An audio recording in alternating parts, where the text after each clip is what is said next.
No mai, haere mai, ki te tēnei hui. Welcome to you all from across the motu, and lovely to see you all here today. Ko Jennifer Lay aho, and I'm very pleased to deliver the session with you today for the next hour. So a very warm welcome to you all. I like to offer a karakia to settle this and open the space and to help connect us from where we've been all morning and where we are in the country to where we are for this session. So this karakia is giving us all some energy over the lunch breaks. Me karakia tātou. Mana wa mai te mauri I nuku, mana wa mai te mauri rangi. Ko te mauri kai o, he mauri tipua. Ka pakaru mai te pō, tau mai te mauri, humi e, hui e, tai eki e. Just a quick promo. I know many of you know this and many of you are part of the 8th Aotearoa whānau, but just in case, there's the web address there if you want to find out more about exciting events with 8th Aotearoa, like newsletters and hui whanau coming up in Ōtautahi in June, and the national conference in June as well. And of course, the lovely festival, or Adult Learners Week, beg your pardon, it's now called, but we were referring to it as the festival as well, and that happens in September. So, ko waio, who am I? And many of you, I'm sure, have seen me around. It's always lovely in person when people come up to me and say, "Oh, I join your sessions online," and I'm sorry that sometimes I don't immediately recognize you, but it's lovely to have you here as part of this community. So there's a little bit about me, and I have the pleasure of offering these workshops from ACE Aotearoa. I'm coming to you today actually in a different place for some other mahi. I'm up in Tamaki Makaurau, and what a beautiful day it is. I left Ōtautahi this morning, a not so beautiful day, but I hope it's a beautiful day where you are. And feel free shortly, well, I'll come back to that slide, but feel free in the chat, as many of you are doing, to introduce yourself. And I can see we've got some great visitors here already. So we are going to talk about a unique and distinctive theory today in education called multiple intelligence theory. So we'll talk a little bit about that and you, a little quiz and a reflection and evaluation activity at the end. So it's always squeezing quite a lot in, but hopefully those links will give you an opportunity to follow up if you wish to. And thank you for those of you who've done the quiz that Viv sent out yesterday. I was hoping that that would help you get ready for the session, particularly if you haven't heard anything about multiple intelligences before. So if you could all put your thumbs up if you know anything about multiple intelligence theories. Even if you know something about it, I'm hopeful that this session will be a reminder to you about the importance of this theory, but also how that works as far as working with your learners. And this is what we're going to look at today, engaging learners through multiple intelligences. And as with all of the teaching sessions, I align these to the ACE teaching standards. And so these standards give us an indication of how we're tracking as a tutor, or, you know, just a measure of a standard essentially, which is what they are, of being the best tutor we can be. And so the two that I felt aligned with this session today were 1.3, which you can read for yourselves there, and 3.1. So as I said, those standards are a good guide always for me to remember and think about how to be a better tutor always, and working with people online or face to face.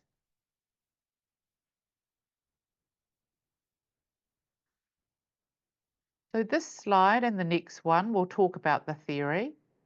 As I say, some of you will know something about the theory already, and thanks for acknowledging that. So Howard Gardner from North America is a researcher, was a researcher, or is a researcher and educationalist from Harvard. And he did a lot of research back in the 70s, 80s, and worked with the theory of intelligences. Essentially, he questioned the traditional view of intelligence. He felt there was more to people being intelligent than the traditional approach. And the traditional approach, I guess you can guess it. Yep, I bet you can, because it's what we often focus on now, and that's still in the education today. And that's the intelligences of people who are good at maths and who are good at reading and writing. But he, as I say, felt there was more. So he did some research and wrote that first book, Frames of Mind, and then worked on his book, as you can see there, Multiple Intelligences. And so, as I said, traditionally the IQ test had been the one that people used to get a sense of how intelligent people were.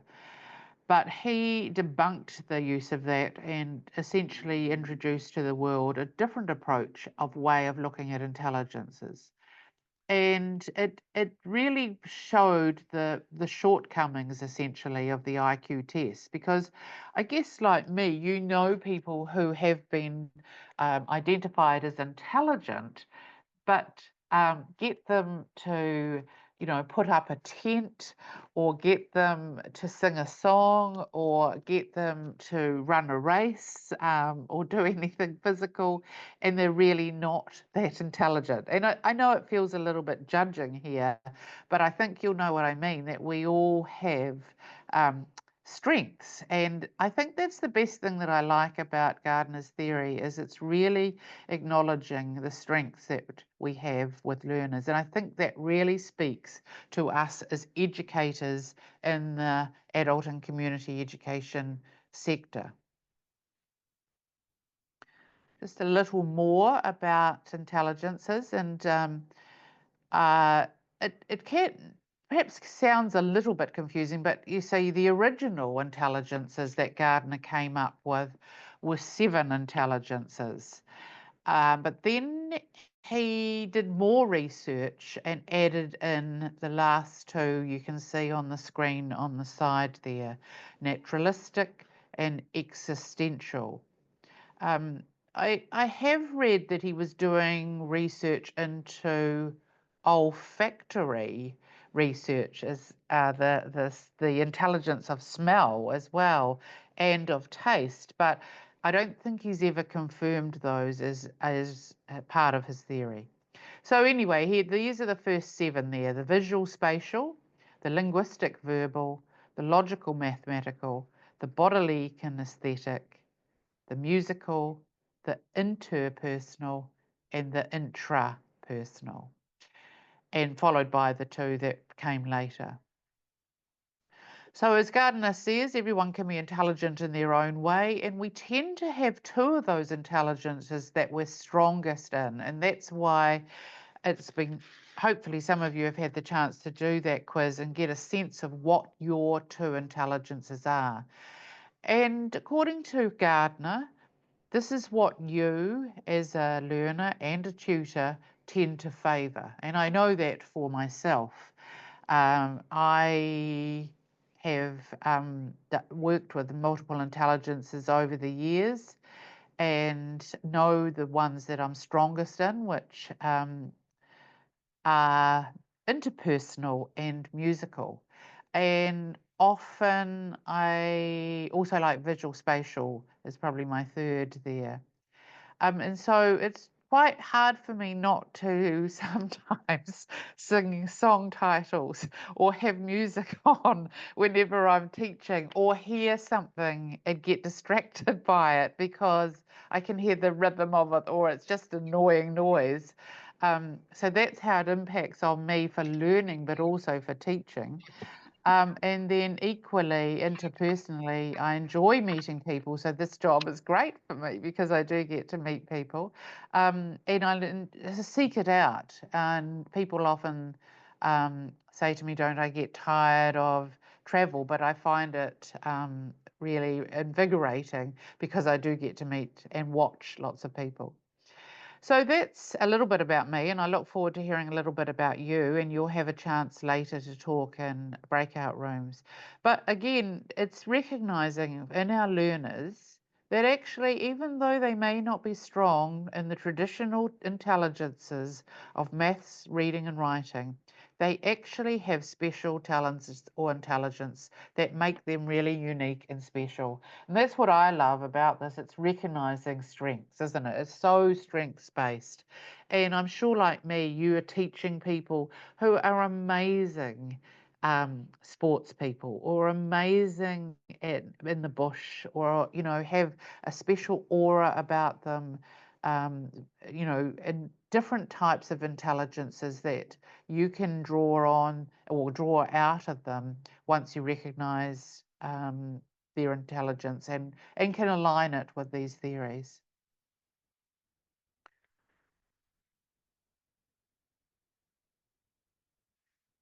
These two are the questions that I'm going to invite you to talk about shortly. So I know you're probably busting to tell me what your intelligences are.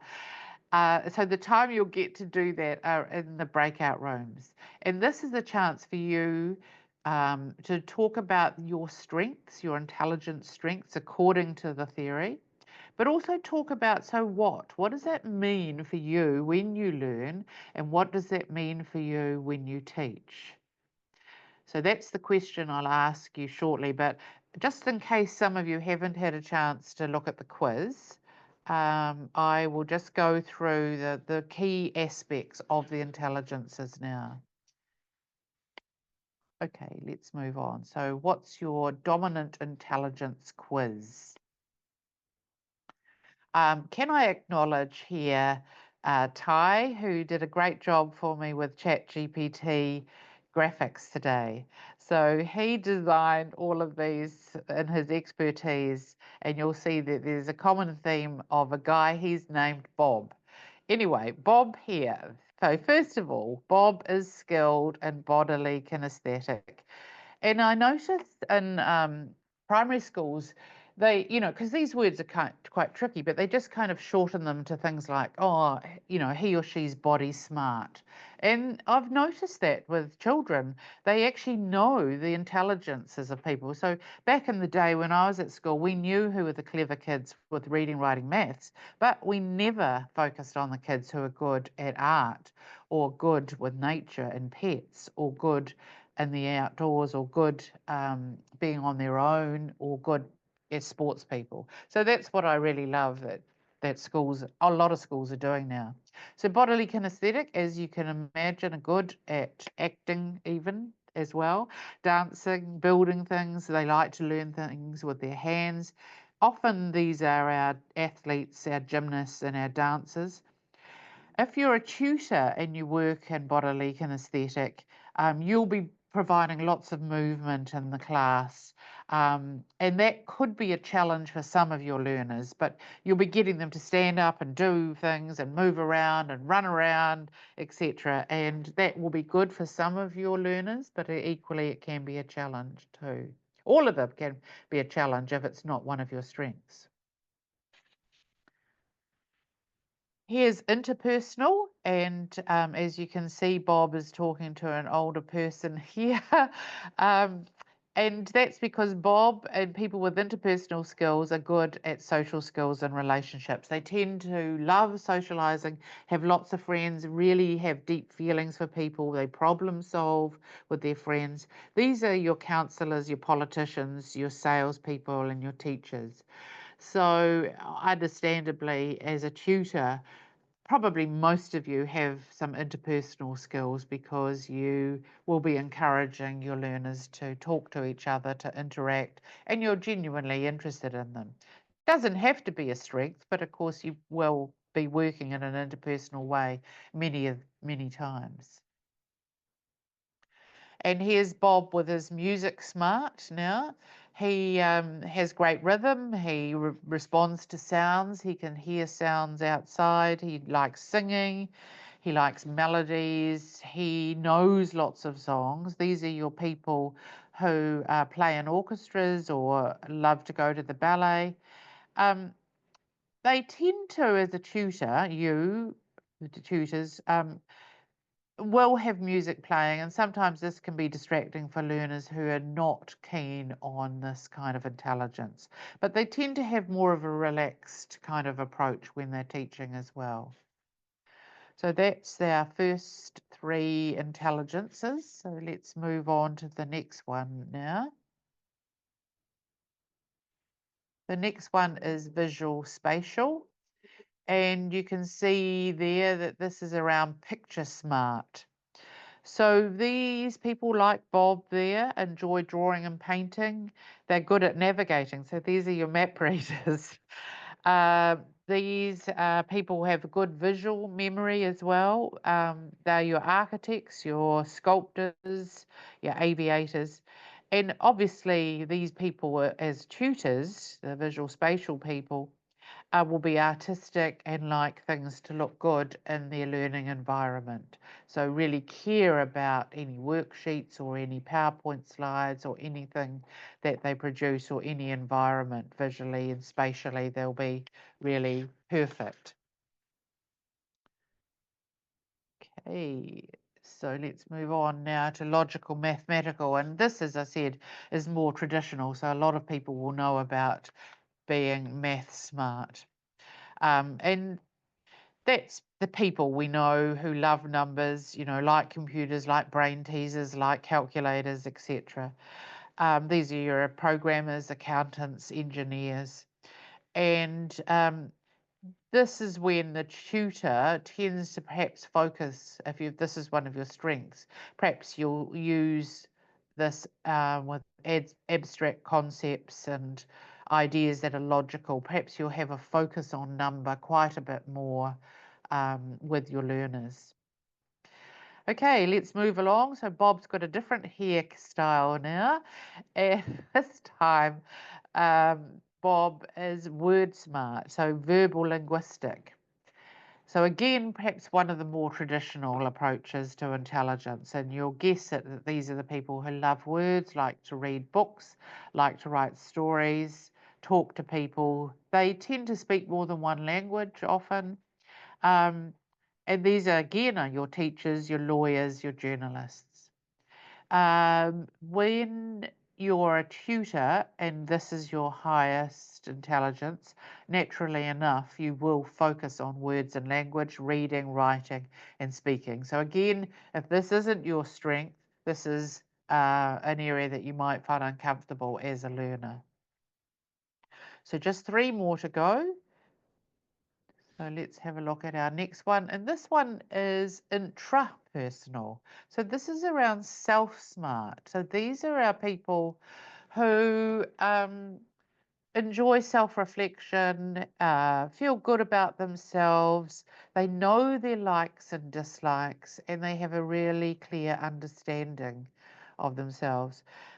Interestingly enough, for me, as I said to you, I thought visual spatial was my third, which it used to be, but this one popped up as my third. It must be because I'm getting old, I reckon. I enjoy spending time with myself a little bit more than I used to, perhaps. Or I certainly know what my likes and dislikes are now. Yeah, taken a while. But anyway, these people um, generally are researchers, entrepreneurs, and novelists. And often they want and need this time on their own. And so you'll probably be aware of people who are very similar to this too. That it's too much for them in a day with people all the time, so they need that space. Um, this if you're a tutor with intrapersonal skills, you will be a great support for learners who don't like working in groups, who don't like doing things with others in the room. Yeah, well, yeah, as in group work, basically. Yeah, what I'm saying. Okay, let's move on to the second to last one. So this is one of the newest ones from Gardner, and Bob's got a lovely turtle and plant now. So he's very naturalistic in his intelligence. He's very nature smart. And as I said, once Gardner had completed the 7 intelligences and his theory on them and research it rather, um, people said to him, here, what about us? What about the people who love nature? What about the people who love animals, plants, like to spend their time outdoors? And that's when Gardner reassessed and did more research and realized that actually he wanted to add these two next. So there was enough evidence for him from his research to add these last two. So these are the people who like to write down observations about nature, who see things very clearly and see the links. They're your farmists, your botanists, your environmentalists. And again, these were the people who love to bring nature into the classroom, or equally take your students out to nature. So if you're one of naturalistic is high, you might bring in beautiful autumn leaves to write a story about. So, your focus is nature rather than other aspects, of learning. And then last but not least, and one that's perhaps we perhaps don't acknowledge enough the people with existential intelligence. So they're the life smart people, and again, perhaps this may be something you've become or moved to, perhaps as you become more comfortable within yourself. But still there are people who are like this, the people who ask themselves those philosophical questions. What is the meaning of life? They're very thoughtful people. They're very reflective people. They spend a lot of time in reflection. And again, these are your counsellors, your theologists, people who have skills in spirituality, and your philosophers. And if you're a tutor who has the strength of existential intelligence, you will be comfortable with uncertainty with your learners. You'll probably have that sense of wonder always, and you'll be very reflective and perhaps not understanding when others aren't reflective. So, thank you for your patience going through each of the 9 intelligences there. I just wanted to include this quote from our New Zealand theorist, Hattie, because I thought that even though Gardner did his research, in the 80s and in America, it's still good to connect it to our own research here at Aotearoa from Hattie. And this quote here that he said, I really think connects and helps us think, well, why do we bother? Why bother learning about a theory that's come from North America, or perhaps is a bit dated, or has questions about it? Because let's face it, all research and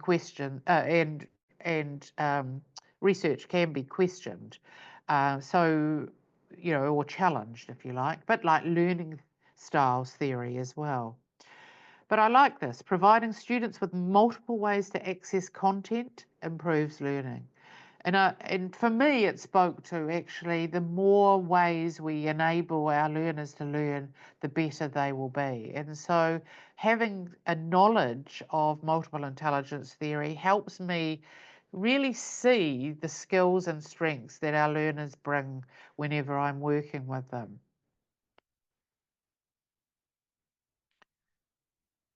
Right. So just a brief quiz before you have an opportunity to go into breakout rooms. So there are our multiple intelligence theories now. and I am going to ask 9 questions and see if you can guess which theory it is. Okay, thank you. So the first question, which intelligence is strongest in people who enjoy solving puzzles or visualizing maps and spaces? Which of the intelligence is strongest? And good old Noah's put an answer there in the chat. Yes. And Anna, what one would you say it is? Was she I was first? going to say visual spatial, but Absolutely right. Fantastic. Thank you. Sorry there are no prizes today, but I'll just give you lots of positive feedback, everyone. The next question. People who are good at debating, storytelling, or writing often show strength in which intelligence? Which one do you think it is? And do we have an answer? Yes, good old Noha is very fast there on the chat. Anyone online, I'll put their hand up, Viv? No? Okay, so she's got that one. All right, let's move to if someone remembers melodies well and is good at playing instruments or composing, which intelligence are they using? That one's kind of straightforward, isn't it? Yeah, you've got it. Kay Buckland. Sorry, I didn't see your full name, Kay. Musical. Excellent. Yeah. It's kind of clear, some of them, aren't they? Some are clear. Okay, what about this one? Which intelligence is about understanding and relating well to others? Who's got that? Which one is it? Anyone like to guess? Good on you, Anna. Thank you. the interpersonal. Excellent. It is the inter. Thank you. So, understanding and relating well to others. This is probably straightforward too. A dancer, athlete, or someone who learns best by doing might have which intelligence? And we've got an answer there. Oh, sorry. Where's an answer? Who has an answer there for that one? Wendy? Oh, yes. There you go again. Kay, is it? Yeah, Yeah. Bodily kinesthetic. it is too. Thank you. Sorry, Viv, did you have someone else? Okay. All right, and let's go to this question now. Reflecting on your own emotions, motivations, and goals is part of which intelligence? Who has an answer? Wendy, if you'd like to unmute and answer Oh, that yeah, question. thank you.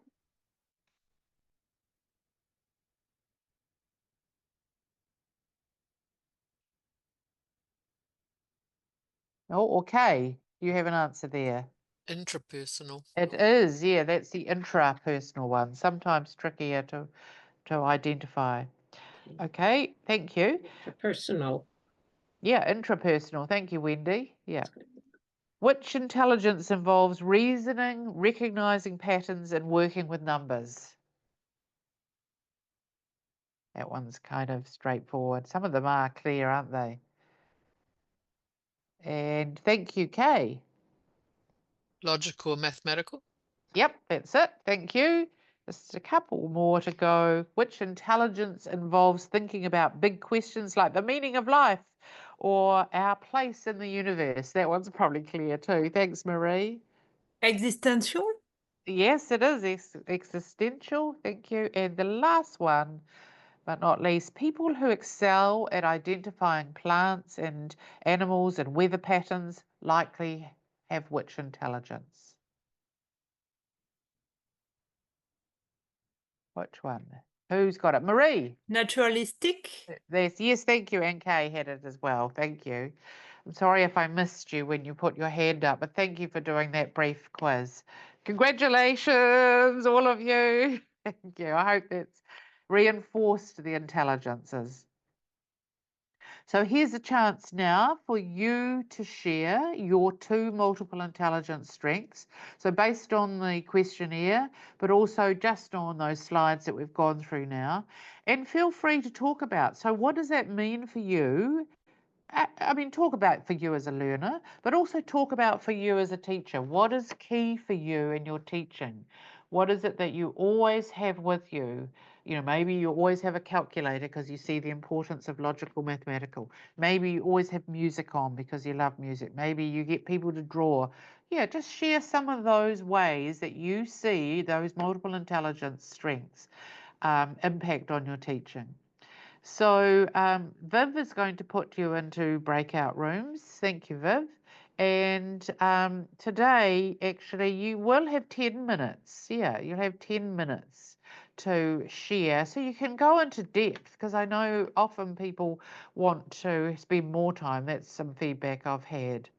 Anyone from room 1 like to share any conversation they had there about the impact on teaching and learning? Anything that stood out? One of the things we thought was, as we get older, some of our learning styles and ideas change, and we felt that we were pulling a bit of nature in that mightn't have been there some years ago, and looking at each student and the way that they can or need the ability to learn in their style, and what works for one doesn't work for the other, especially in the deaf community. Yeah, thank you, Marie. Great, thank you. Next room, but that's good to hear. Next room, room 2. Hey, yeah, we talked about what our strengths are and how that can how natural that all seems when you do it, and only in direct comparison to others you see, oh, they don't. Or we also talked about that sometimes so you even if it's your strength, that might not be the other people's learning strength. So you want to moderate that and not go completely over over that. Yeah, and also what that looks like for something like nature, which is not one of my strengths. And I was really interested to hear how my colleagues are incorporating that in their teaching. So yeah. Lovely. Yeah, thank you, Suzanne. Is music one of your strengths? Nope. It's just music month. I work in a library and it's music month. Right, I see. Okay. Good on you. Yeah. Thank you. Thanks. So we've had some great responses. Yeah, just the differences there in room 1 and room 2. Room 3. Well, we had Mary, who's about to deliver one of her first lessons today. Great. So, yeah. Exciting. So she had musical, nature, and spatial, which is quite good because she's going to be working with people of differing abilities. So I thought that was quite a helpful way to bring sort of different activities to people who may not be so keen on doing the sort of linear learning. Yeah, nice. And Stephen and I seem to have similar sort of social, linguistic, and self. Yes. And we talked about the joy of the class seeing that the tutor's ability to, be a little bit dramatic and make fools of themselves. It sort of made everyone a bit more comfortable learning. I love that, Kay. Yeah, that's right.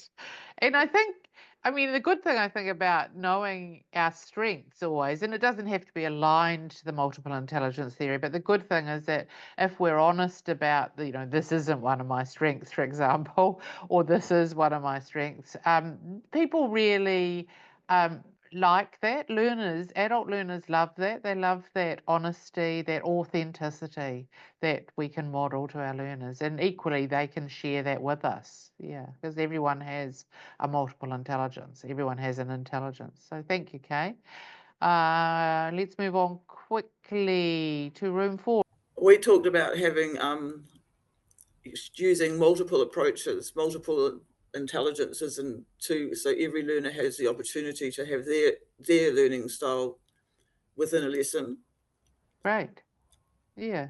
Thank you. Thank you, Elizabeth. Yeah. Often they are aligned together, this theory and learning styles. I see there's a question from you, Linda, about that. Yes, because learning styles has been discredited by some researchers, some academics. But what is the thinking about intelligences? Yeah. I haven't seen anything that is absolutely dismissive. There may be dismissive research around it, but I think mostly people acknowledge that his theory on intelligence has some merit and is something that we can, incorporate when we consider in the intelligences of people. But as I say, I haven't seen anything. There may be something there, and often there is in academia. Other academics do different research. Let's just go to the last group now. Hi. So we had Natalia had mentioned that she likes to use the strength of both herself and her learners to in her learning style. Wendy had mentioned that that she's searching to help learners to bolster weaknesses that are crucial within for their needs. Yeah. And I was pondering whether, how, with multiple intelligences or multiple ways of learning,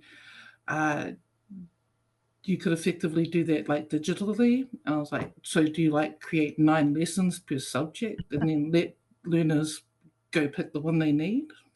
Wow. I wish, but I mean, yeah, in a practical sense, how yeah. How But to I do that? think, I think what I like about it is there are aspects, like when I am planning lessons, I think about, okay, is there something that might appeal to the people who have logical mathematical intelligence? Is there something here for the inter, etc.? So I do use it as a guide when I'm thinking about the overall lesson. Yeah. So, okay. Thank you. Just you're right what you were saying, Jennifer. We used to do all that sort of stuff in the classroom, but another way, Anna, was to use tic-tac-toes so that the students had choice and ownership in how they presented or completed a piece of work or a project or something like that. Where they could choose different multiple intelligences or different styles of learning. And that was something that we always tried to do. I was teaching in a school where we were working with very diverse students. So we use multiple intelligences in our planning. You can't do it on every lesson, but it certainly makes you aware when you are doing your planning, like Jennifer said, you try and cover all the bases. You know that there are certain students that are going to struggle doing it one way. So, you maybe provide alternatives for them that within the same plan that will suit their style of learning. Yeah, I love that. Thank you, Kay. Thank you. And thank you, Linda, for your comment too in the chat. So yes, he was a Harvard researcher, so Yale have actually decided to do some research against him, I can see. That's where you read it. But you're probably right. I mean, not probably right. I can see that you are right. And what's probably happened is, academics just kind of debunk each other in these various theories. Perhaps that's what they do. Yes.